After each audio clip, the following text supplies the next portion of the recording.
जय लक्ष्मी माता. ओम नमो भगवते वासुदेवाय. श्री विष्णू पुराण षष्ठ अंश अध्याय 84. कलियुगाची लक्षणे. मैत्रियांनी विचारल्यावरून पराशर महर्षी कलियुगाची लक्षणे सांगू लागले. वर्णाश्रम, धर्म, वेद व यज्ञ यांचा लोप होईल. निकृष्ट लोक पंडित होतील. त्यांच्या तोंडून जे बाहेर पडेल तेच शास्त्र ठरेल. थोड्याच पैशाने श्रीमंती वाढू लागेल. थोड्याच सौंदर्याचा स्त्रियांना गर्व होईल. सोने, मोती, रत्ने यांच्या अभावामुळे केश कलाप हा स्त्रियांचा अलंकार होईल. धनहीनाला सोडून अधिक धन असलेला पती त्या मानतील. कुलीनतेचा विचार होणार नाही. सर्व धन स्वतःसाठीच खर्च करण्याची किंवा ते साठवून ठेवण्याची बुद्धी लोकांना होईल. नातेवाईकांनी विनवल्यावर देखील त्याला अधर्मी दमडी देखील कुणी देणार नाही. अल्पवयातच मृत्यू होऊ लागतील. 5-7 वर्षांची स्त्री आणि 9-10 वर्षांचा पुरुष संततीला जन्म देऊ लागेल. 12व्या वर्षीच केस पिकू लागतील आणि 20पेक्षा कमी वयातच मृत्यू येईल. लोकांची बुद्धी मंद होऊ लागेल. जसजसे धर्माचे प्राबल्य कमी होऊ लागेल तसतसे कलियुगाचे प्राबल्य वाढलेच असे समजावे. धार्मिक माणसांची कामे विफल होऊ लागतील तेव्हा कलियुग प्रबळ झाले आहे असे समजावे. कलियुगात पाऊस थोडा पडेल, शेतातून कमी पीक पिकेल आणि जे पिकेल त्याचा कस ही नसेल. परंतु कलियुगात अतिशय थोड्या प्रयत्नाने भरपूर पुण्य मिळू शकते की जेवढे पुण्य मिळवायला सत्ययुगात खडतर तप करावे लागते. उदाहरणार्थ, सत्ययुगात 10 वर्षे तप, ब्रह्मचार्य पालन आणि जप केल्याने जे पुण्य मिळते ते कलियुगात एकाच अहोरात्रीत मिळू शकते असे व्यास म्हणाले होते. अध्याय 85. विविध तपांचे वर्णन. पराशर म्हणाले, तापत्रयाचे ज्ञान मिळवल्यावर आणि वैराग्य उत्पन्न झाल्यावर आत्यंतिक लयीची प्राप्ती मनुष्याला होते. आध्यात्मिक तपाचे 2 प्रकार आहेत. मस्तकाचे रोग, डोकेदुखी, सूज, अर्श, गुल्म, डोळ्यांचे रोग, अतिसार, कुष्ठ, दमा, सर्दी इत्यादी विकार म्हणजे शारीरिक ताप हा प्रकार येतो. काम, क्रोध, मोह, द्वेष, भय, लोभ, खेद, शोक, असूया, अपमान, ईर्ष्या, मत्सर असे विकार हे मानसिक तापाचे भेद होते. शारीरिक व मानसिक हे 2 प्रकारचे ताप आध्यात्मिक तापात मोडतात. दुःख हे अधिभौतिक आणि अधिदैविक अशा 2 प्रकारचे असते. सजीव गोष्टीपासून होणारे दुःख हे अधिभौतिक होय. थंडी, वारा, पाणी, वीज अशा निर्जीव गोष्टींपासून होणारे दुःख हे अधिदैविक दुःख होय. याखेरीज गर्भावस्थेत होणारे, जन्मताना होणारे, म्हातारपणाचे, अज्ञानाचे, मृत्यूचे असे हजारो प्रकारचे दुःख असते. अशा प्रकारे होणाऱ्या दुःखाने आणि अनेक कष्टाने मनुष्य दुःखरूपी तंतूंनी घेरलेल्या कापसाच्या सरकीप्रमाणे मरेपर्यंत घेरलेला राहतो. अशा या इहलोकातील दुःखरूपी सूर्याच्या तापाने तापलेल्या पुरुषांना मोक्षरूपी वृक्षाच्या छायेखेरीज सुख कोठे मिळणार? आनंदरूप सुख मिळवून देण्यासाठी असलेली रामबाण औषधी म्हणजे भगवंताची प्राप्ती होय. म्हणूनच परमेश्वराच्या प्राप्तीसाठी प्रयत्न करणे हेच ज्ञानी माणसाचे कर्तव्य होय.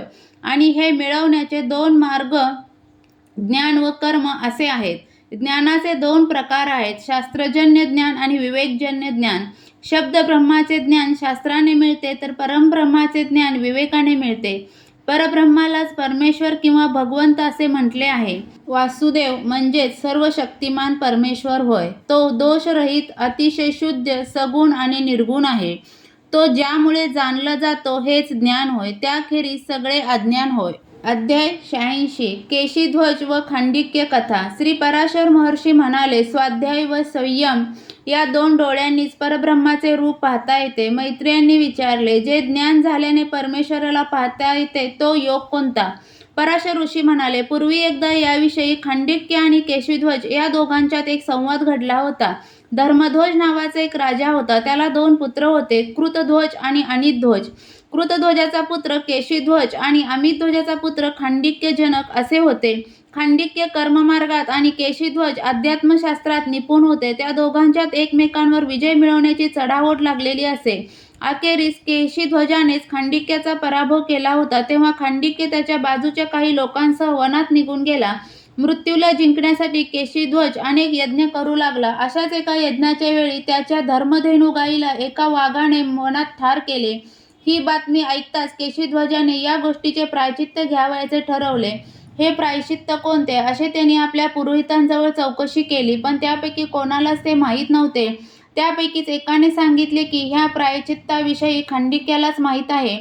त्यामुळे केशीध्वजाने विचार केला की जर खांडिक्याने मला ठार केले तर महायज्ञाचे फळ मिळेलच, पण जर त्याने प्रायश्चित्त सांगितले तर यज्ञ पूर्ण होईल. त्यामुळे केशीध्वज काळ्या हरणाचे कातडे पांघरून रथात बसला. त्यांचा शत्रू खांडिक्य राहत होता तिकडे रथ निघाला. त्याला येताना पाहून खांडिक्याने धनुष्याची दोरी बांधली आणि तो रागाने म्हणाला, तू काळ्या हरणाचे कातडे पांघरून माझ्याशी युद्ध करायला आला आहेस काय? केशीध्वज त्याला म्हणाला, हे खांडिक्य, मी तुझ्याशी लढायला आलो नाही, मी फक्त एका शंकेचे निरसन करायला आलो आहे. तेव्हा तू रागाचा त्याग कर किंवा मला बाण मार. त्यावर खांडिक्याने आपल्याबरोबरच्या मंत्र्यांना विचारले. मंत्र्यांचे म्हणणे पडले की आपल्या ताब्यात असलेल्या शत्रूला ठार करणेच योग्य होय, त्यामुळे आपल्याला त्याचे राज्यही मिळेल. त्यावर खांडिक्य म्हणाला, ह्याला ठार केल्याने मला पृथ्वीचे राज्य मिळेल हे ठीक आहे, परंतु मी याला ठार केले नाही तर याला परलोकीच्या सिद्धी मिळतील. त्या सिद्धीपेक्षा पृथ्वीचे राज्य काही जास्त नाही, कारण त्या सिद्धी चिरकालीन असून पृथ्वीवरचे राज्य अल्पकालीन होय. त्याप्रमाणे खांडिक्य केशीध्वजाकडे आला आणि म्हणाला, तुला पाहिजे ते विचार, मी ते सांगेन. तेव्हा केशीध्वजाने त्याला धर्मधेनूच्या मृत्यूची सर्व हकीकत सांगितली आणि त्यावर द्यावयाचे प्रायश्चित्त कोणते असे विचारले. खांडिक्याने त्याला हव्या असलेल्या प्रायश्चित्ताचे संपूर्ण विधी सांगितले. त्याप्रमाणे केशीध्वजाने प्रायश्चित्त घेतले आणि उरलेला यज्ञही पूर्ण केला.